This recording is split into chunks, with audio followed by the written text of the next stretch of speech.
What's going on, everybody? Brian Mann here, Hands-On Auto Training, end of day, October 28th, 2021. Guys, I did something I told you I wouldn't do. I used the GoPro again, and that was a mistake.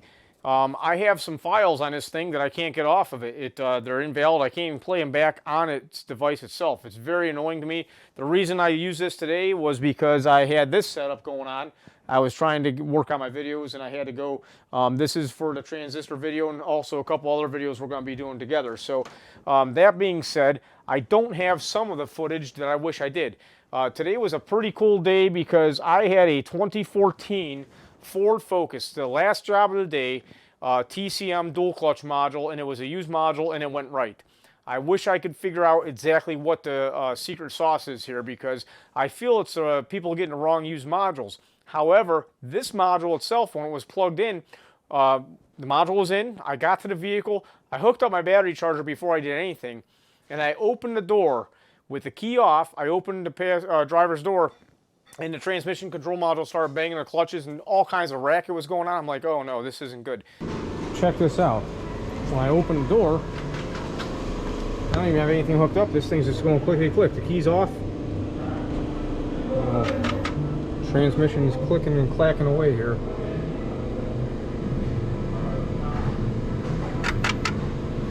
Interesting. We'll see if a program fixes it. So I plugged in the IDS, did a complete vehicle DTC scan, and we had a code in the ABS saying no communication with the transmission control module. And we also had a code in the PCM for invalid data received from the transmission control module. Very interesting stuff. However, I will tell you, this vehicle would start and you could actually move the shifter. The customers were saying it wasn't going into the gear. I didn't really try that until after I programmed it. And the good news is it all went good. So just throwing it out there for you guys that are messing around with these things. These type of things are happening. Used modules are getting to be an everyday thing for us, right? The first job of the day was a 2018 Jeep Grand Cherokee. All I had to do was go to a body shop and clear the codes. When I was there, I did check the fuel trims on this because I do have my fuel trim worksheet. If you're a member of the Core Premium, you can download that off the website. It's just something to do if you don't have a good grasp on fuel trims, or if you're like me, and I understand how fuel trims work, but I just want to be seeing what good is on vehicles that don't have issues. So I'm documenting that and getting along with it. So the next job was at the same shop. I don't have any footage on this. It's a 2012 Chevy Express. Yeah, 2012 Chevy Express with a 4.3. Those are getting to be a rare bird. That 4.3 has been around forever. Good engine in my opinion. Anyhow, this thing keeps on eating up coil drivers or coils. We don't know which one. I replaced a computer on this thing. Actually, I programmed a computer about 2 weeks ago on this, if I'm not mistaken, and everything was fine. No problems. Vehicle went away for a couple days and then came back with a misfire again. So it's one of the coil drivers, it gets a low signal on it. The PCM pulses a pulse that goes high to the coil, and the coil goes ahead and fires the coil for that cylinder. However, we were having an issue where that signal is very low. If I cut the wire at the ignition coil, the signal goes high. I also ran a separate wire thinking something might be pulling it down between, and I don't have any video on that. Sorry about that. The good news is I'll go back tomorrow. I think they're getting warranting out a coil. I think they might be running a new wire and also putting a computer in it. The reason I think, I mean, this is my theory here. You guys got to help me out. Tell me what you think. I think this thing may have a wire that's getting shorted in the harness somewhere, shorted to positive. The control wire might be going positive. And when that happens, the coil's getting turned on for too long, might be causing a problem with the driver that's inside the coil. Because if you follow along with what type of coil this is, it's not just a a two-wire coil. This is a module that's built into the coil, like a three-wire coil, if you'd say. So I think what's happening is that's getting fried out. And then I can't tell you whether the computer is good or bad to drive it because I'd like to be able to drive another coil with it. It's a signal that goes up to about 5 volts, a little quick pulse to tell that coil to turn on. So that's interesting stuff. We'll get more on that tomorrow, I'm sure. After that, I was on to Infiniti QX56. And I got called out because this vehicle didn't start. Supposedly, the customer installed the battery and it wouldn't start. They thought it was a key problem. I used Auto ProPad trying to program the keys. I could not get past a certain point. It failed. So I tried to IM608 and that failed too. Well, I did have a check engine light on the dash, so I felt good about that. I always look for that.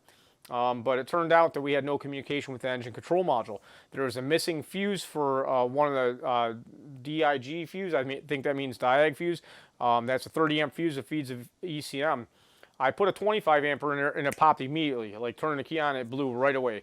So, I mean, most circuits, not all, and you can tell me what you think about this, but usually you don't see even half of a current rating on a normal circuit and operating. I mean, briefly you might see something go high, but usually if we have a 10 amps fuse, you're not going to see more than 5 or 6 amps usually. So a 25 amp fuse should be okay. What I did is I turned the key off and I reinstalled a new 25 amp fuse. And then I unplugged the computer and I turned the key on and the fuse didn't blow. So I felt confident that we're okay up to the computer. Plugged in the computer, boom, that fuse pops right away. So we know we got an issue there. After that, I went over to program a 2005 Nissan Altima used computer. Really easy, guys, not a hard job. Just rewrite the VIN and program the keys, all set there. And then we went on to that Ford Focus, which I'm really happy about. The other news of the day is the salt mine truck, that diesel truck and a salt mine. I sent the computer out to get checked. I just got it back just now in the mail, and I've been told there's nothing wrong with it. And I trust the person that's doing the work for me, and I believe he did a good job of going through it. So that means that I must be missing something. So I need to go back down there, retrace my steps, and figure out what's up. So I'll be scheduling a trip down there probably next week. I got to call and get that going. I hope everybody's doing good. If you have any questions or comments, be sure to let me know. And I'm telling you, I'm working real hard on that transistor video lesson. It's going to be pretty good. I think my goal is to just, I don't want to say dumb it down because it's a complex subject, but really, what do you need to know? You need to understand how it works, basically. And you know, we're going to be covering the two main styles of transistors, bipolar junction transistors and field effect transistors. I mean, that's it. And, you know, it's going to be cool because we can build a project, you know, like this little field effect transistor module, which we can signal off of either an Arduino or the 555 timer that we're going to be building. That can actually drive a fuel injector or even pulse a coil. So that's pretty cool stuff. I'm excited to learn more about that and share that with the members as we go. So you guys have a great day. I appreciate everybody's time. And if you have any questions or comments, let me know. Bye-bye.